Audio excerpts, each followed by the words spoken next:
Hello, welcome to the New Stack Makers, a podcast where we talk about at-scale application development, deployment, and management.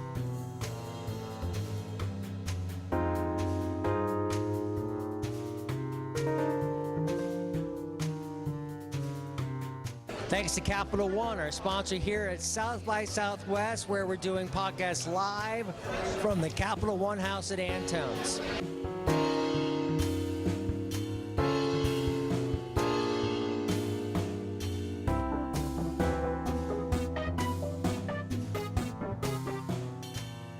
Hey, it's Alex Williams of the New Stack here at Capital One House, South by Southwest, here for a discussion about auto finance APIs.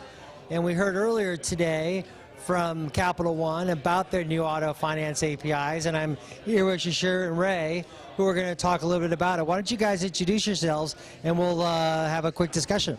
Sure. Hi, my name is Shashir Singhania. I work with Capital One and head up the Auto Navigator product.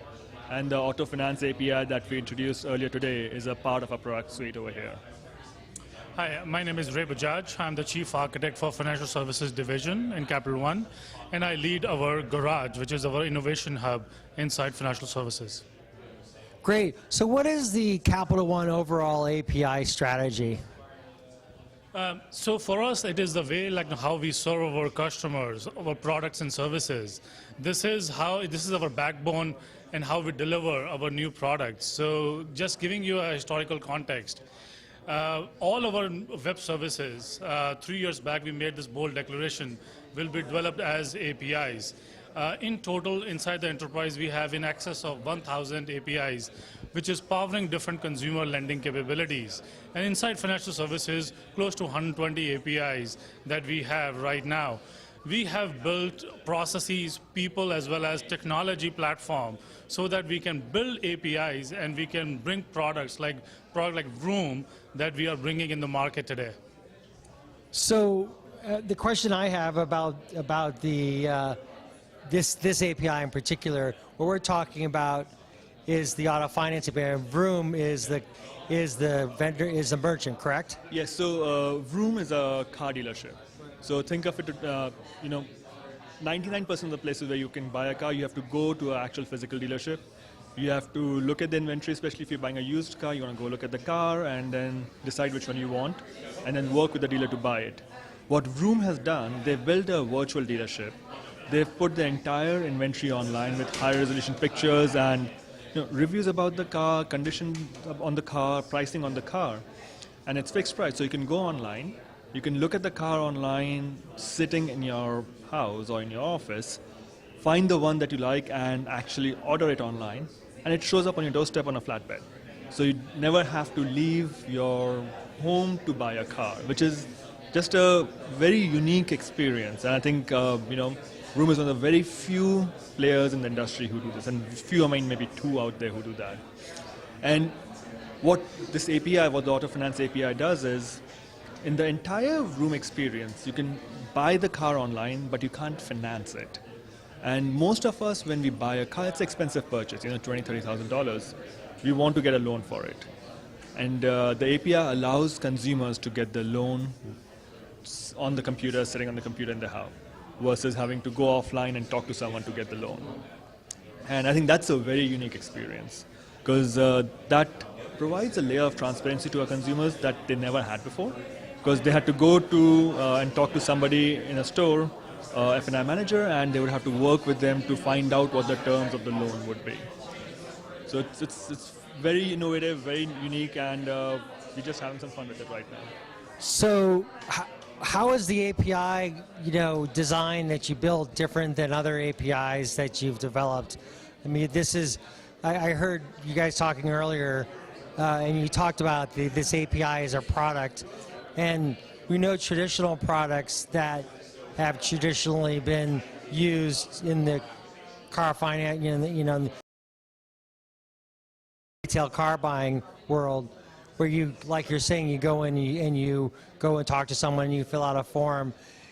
How do you take that into consideration when building what did you take into consideration when you're building this kind of API? Yeah, so we started with the customer problem and what is it that the customer wants to do. When the customer is buying a car, they're trying to figure out what their pricing would be, what's the rate they need to pay. They're trying to figure out what their monthly payments would be, and they want to have the flexibility of changing certain things in the loan. For example, the term, or they want to look at one car versus another and see what the difference in pricing and monthly payments are. So we spent a lot of time trying to understand what the consumers are looking for, and we designed the API in a way that it can enable and answer those questions for the consumer in a pretty seamless way while they are on Vroom's online experience. So that's why I think we call it a product, because we see this something which is made for the consumers, is fairly durable, and answers and addresses some of the key problems they have, key questions they have while buying a car. From a technical standpoint, do you want to talk a little bit about how we build that? So for us, as Shishir said, we are reimagining car buying experience in the digital economy out here. What we have built this API is, it's a very cloud native API. It is developed and designed to run on Amazon Cloud. This is deployed on Tomcat containers, Dockerized Tomcat containers with blue-green deployment mediated through an API gateway that provides rate limiting, throttling, metering capabilities, complete DevOps automation, push button DevOps automation inside an Amazon Cloud. And it is designed with simplicity at heart, where with one URI, you can unlock the capabilities of pre-qualification, pricing, search, exclusion, disclosure. So it is built by the developers, for the developers, with Vroom customer experience at the center of it. The one thing I would add is that Ray brings up a point about this being simple. In it, like the heart of the API and the set of APIs that power this, it's very sophisticated in terms of what it is doing to give consumers the answer. But as a consumer, when you're experiencing and kind of going through that entire buying and financing purchase, you just don't feel any of that. If you have a question around your financing, what's my rate, what's the payment, what will happen if I buy a different car, the API seamlessly answers that. So it is very simple for the consumer, but it's fairly sophisticated at the back end to support that. Why did you choose the infrastructure that you did? I mean, we write about containers all the time, and Docker in particular, and you talked about Dockerized containers with Tomcat. What was the decision? What went through your thinking in that? In that respect? Yeah, if you look at Capital One, we are the first bank adopting Amazon in a huge way. Our production workloads are inside Amazon Cloud. We have an open source first policy when we develop any software. So for us, elasticity and scale is paramount, and we don't want to disrupt our legacy channels, our channels that we already serve our customers. So we want to build this product ground up rather than have a bolt-on APIs on top of our infrastructure. So that is how we design this thing, where we have backend, and then we have Tomcat infrastructure, which is Dockerized, which is elastically scalable on-site on Amazon Cloud, and we have API gateway that provide us the cover how to expose these APIs to the outside world. So for us, security as well as elasticity and NFRs are very critical aspects of how we build the product right for our Vroom consumers. So, Docker containers are known for being stateless environments, but they can be stateful too. How did you overcome that issue? There's a lot of data involved here. So for us, every application layer that we build is stateless in nature.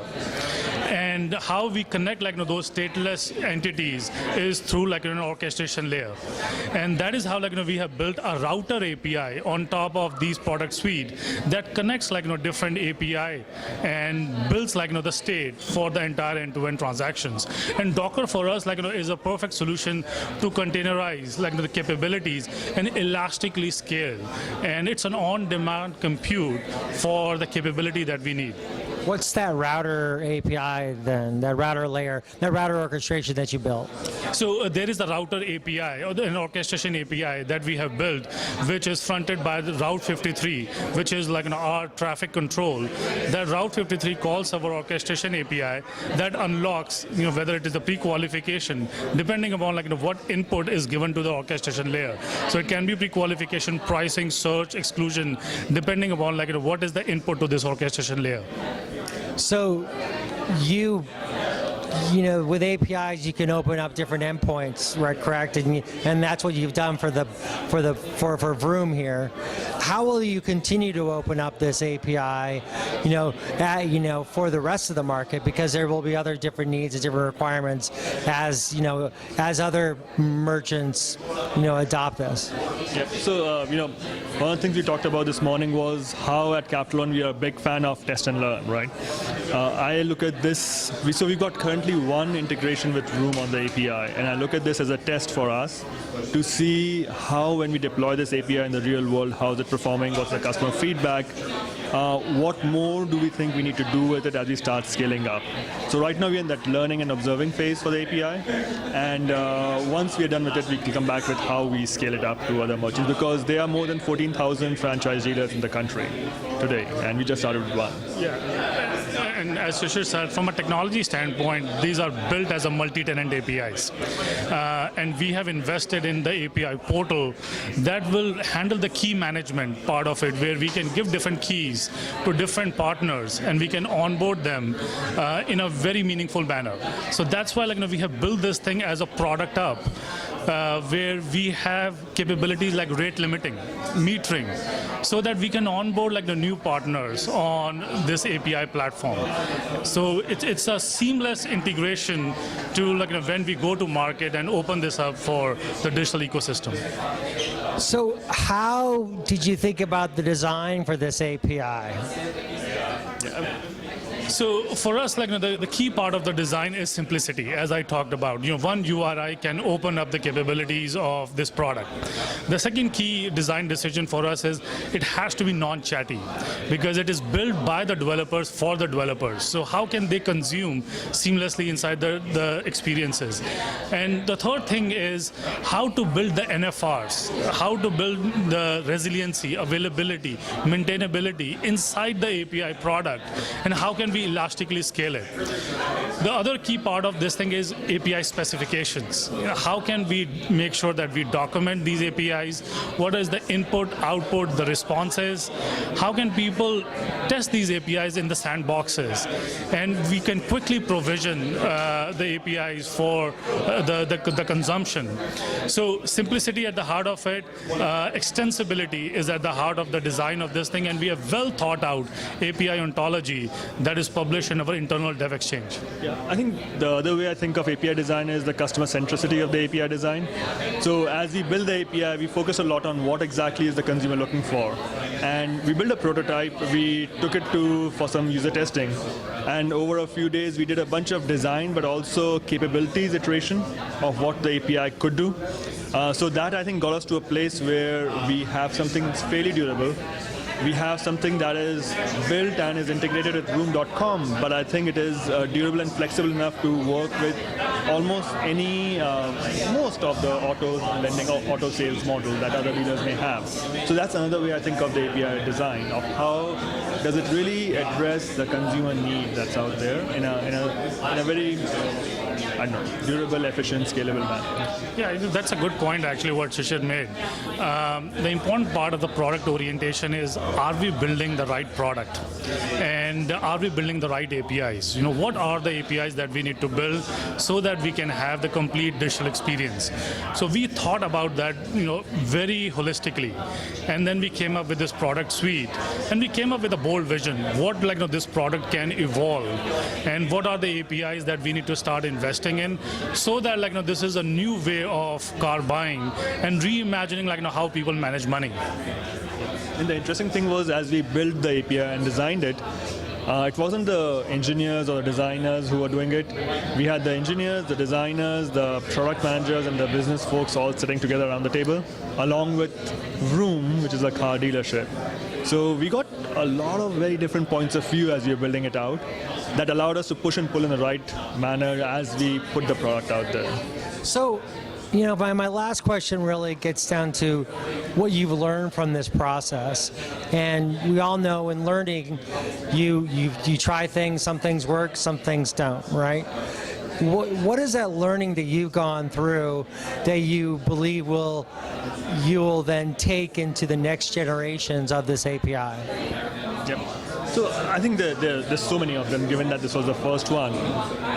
There's some basic, just how do we operate, in a cross-functional manner, not just within Capital One, but also with our partners, so that when we're building something, we have something that works for a lot of different stakeholders.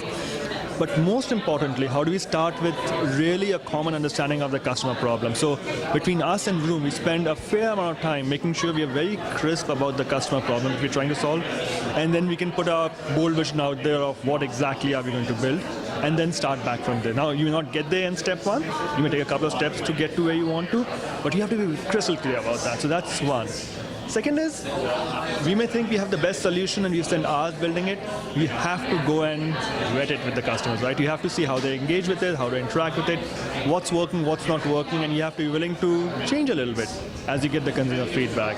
And third is, you have to do it in a way that's pretty nimble, because you can't have 6-month, 12-month timelines to build it and iterate. You have to be in a build, iterate, test mode as soon as you can. And I think that's what we did over here, which is what allowed us to get it in the market fairly quickly, in a way that we started getting customer engagement and feedback with real customers who are buying cars at Vroom.com in 3 to 4 months since we thought of the idea. Yeah, and I will echo what Shishir said. For us, the biggest learning is you can bring people together and you can do extraordinary things, and that is what we have done out here. If you look at a bank, the one sacred capability for the bank is the credit lending platform. And for us, we never opened our credit lending platform, and we have this learning now that we can do this thing in a very well-managed manner. We can do this thing in a very secure and responsible manner.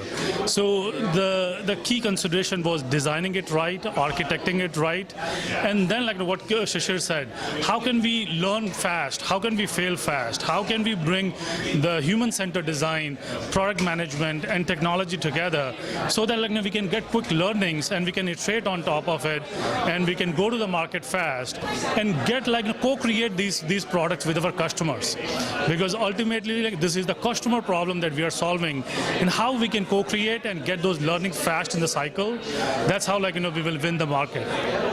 So how will you improve upon that cycle? What are some of the things you've learned that you can improve upon? So for us, when we started this thing, learning where we had our user empathy lab inside our campus. We were bringing Vroom as well as our customers. They literally co-created this product with us. So that provides a huge cycle on what will work in the market and what will not work in the market. And secondly, we have designed this thing in a very modular manner, so that we can build on the learnings that we had in our empathy sessions, or how we have designed and architected these applications. So getting that quick feedback cycle is paramount to taking the product and improving the product fast and going to the market. So even though the product is in market, we are still trying to understand what's working well with the consumers with the current product, what's not. We are still investing in customer empathy sessions, trying to get customer feedback, their verbatims on the surveys that we do. We are getting feedback from Vroom's staff in terms of what they're hearing about it, what's working for them, what's not working for them. We're continuing to look at our setup, our tech setup, but also the business setup of what do we think we need to change as we think of scaling up. So all of that is going on in our pilot testing phase, and all of that is something that we will bring in as we start developing the next version. Yeah, and we pride ourselves to be a data company in Capital One. So as the instrumentation, what Shishir is talking about, we have a huge instrumentation on our APIs as well as on our front end, and we are harnessing that data and looking at what is the funnel metrics, where the APIs are failing, or what do we need to improve on the back end side, and where the customer interactions are falling off. So all that data is making the system more intelligent, and how we can plug in the whole power of machine learning as well as data analytics analytics, so that we can make this smart auto financing possible for our consumers.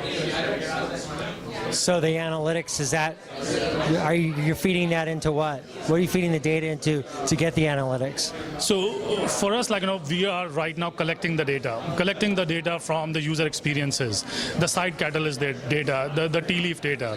Then we have API instrumentation data. What we are seeing the transaction patterns, and what our goal is to harness that data, to harness those end-to-end transactions, and see where are the anomalies, where are the fall-off points, and how can we make a feedback loop so that we can build a smart self-healing applications. I look forward to following that. That's very interesting to us. Thank you very much for taking some time to talk to us. It's been very interesting. Great. Thank you so much. Thank you so much.